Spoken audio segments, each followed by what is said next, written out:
On the forested cliffs above Los Angeles, 6 people vanished, victims of a code that demanded blood for power. For years, MS-13 wielded violence as a ritual, leaving bodies in remote canyons and communities gripped by fear. But in November 2025, 5 notorious gang members finally faced justice after a relentless FBI pursuit. How did a hidden network of killers operate so openly, and what evidence finally broke their grip? Mara Salvatrucha, known as MS-13, began in the streets of Los Angeles during the 1980s. The gang took root among Salvadoran refugees escaping civil war, but what started as a means of survival hardened into a sprawling criminal enterprise. Today, MS-13 counts more than 10,000 members across 40 states, each one bound to a code that demands violence as proof of loyalty. Central to MS-13's power is its ritual of blood. The so-called blood in, blood out system is not just a phrase, it is a rule. To join, a recruit must spill blood. To rise in the ranks, members must carry out sanctioned acts of brutality. Killing is not random, it is a requirement, woven into the gang's identity and enforced by threat of death for disobedience. The more savage the act, the greater the respect earned from peers and superiors. Authority within MS-13 is organized through cliques, tight-knit groups with their own leaders, territory, and specialties. In Los Angeles, these cliques operate like branches of a single organism. Each clique answers to a local shot caller, but ultimate authority often flows from imprisoned leaders in El Salvador.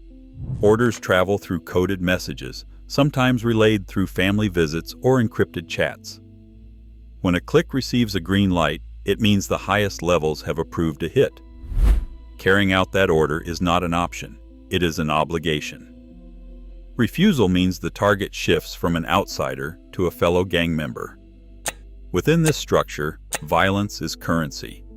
Members compete for status by demonstrating ruthlessness, often against rivals, suspected informants, or anyone breaking gang rules.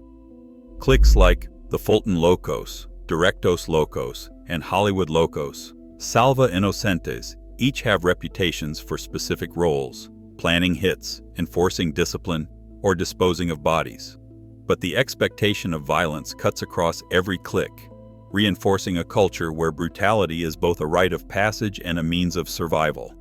The result is a network that operates with chilling efficiency. Every murder, every act of terror is both a message to rivals and a test of loyalty within. The system rewards obedience and punishes hesitation. This is how MS-13 maintained its grip on Los Angeles for years, turning remote canyons and city parks alike into proving grounds for its code of blood.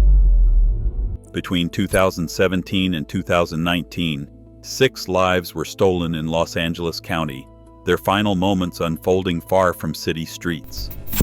The killers chose the mountains, Angeles National Forest, the San Gabriel Canyons, and windswept Malibu overlooks, not only for isolation, but for the silence that followed each act. 4 bodies were left in these remote places, hidden by dense brush and steep ravines, sometimes discovered only after wildfires cleared the land. Each site told a story of violence meant to echo through the ranks of MS-13 and beyond. The victims were not random. Some were suspected rivals, accused of ties to 18th Street or of betraying gang secrets. Others were fellow MS-13 members, punished for breaking internal rules, skipping meetings, using forbidden drugs, or showing disrespect to superiors. The message was always the same: loyalty enforced through fear, and no one was beyond reach.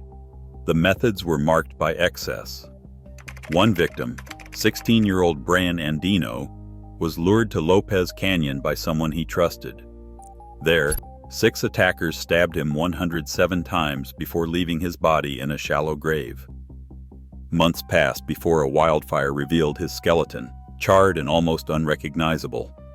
In another case, a young man was forced to dig his own grave at a Malibu overlook before being beaten and stabbed, his death captured on video and circulated among gang members as proof of obedience. Dismemberment became a signature.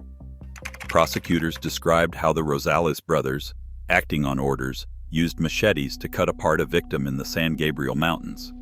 In one instance, a heart was removed and displayed to others as a warning. Baseball bats, knives, and rocks were used interchangeably, the choice of weapon determined by what would leave the deepest impression, not just on the victim, but on every witness, every potential rival, every member calculating the cost of disloyalty. Discovery was rarely swift. The remoteness of the mountains, the heat, and scavenging animals all worked to erase evidence. Some remains were found only after months, advanced decomposition masking the full extent of wounds. Cadaver dogs and forensic teams combed the canyons, piecing together what they could. Each recovery brought a new wave of fear, for those who lived near the forests, and for those inside the gang who knew the rules had been enforced once again. The brutality was systematic, not chaotic. Every killing advanced someone's standing. Every hidden grave reinforced the gang's control. For the victims, there was no mercy. For investigators, the mountain murders posed a challenge as daunting as the terrain itself. Money flowed through MS-13's Los Angeles cliques with the precision of a business, but every dollar carried a threat. Extortion was constant. Local shops, street vendors, and even construction crews handed over weekly payments, knowing refusal could mean violence. The gang's methamphetamine trade proved even more lucrative, generating more than $500,000 over 2 years. Dealers moved product from city alleys to suburban corners, funneling proceeds back to clique leaders. But these profits were never just for local use. A portion of every extortion payment and drug sale was earmarked for transmission to El Salvador. Federal investigators tracked coded remittance transfers, sometimes disguised as family support, sometimes as cryptic wire payments. Each transaction was more than a payday. It was proof of loyalty, a required tribute that reinforced the gang's international hierarchy. Orders to kill often came from abroad. Encrypted chats and burner phones linked Los Angeles shot callers to imprisoned MS-13 leaders in El Salvador. When a green light was issued, clique leaders in Los Angeles responded with confirmation messages and, after the fact, detailed reports. These digital trails, preserved by FBI analysts and interpreted by expert translators, documented a system where violence and money moved hand in hand across borders. This operational backbone gave MS-13 both reach and resilience. By following the money, agents could map relationships, predict movements, and ultimately dismantle the network's command structure.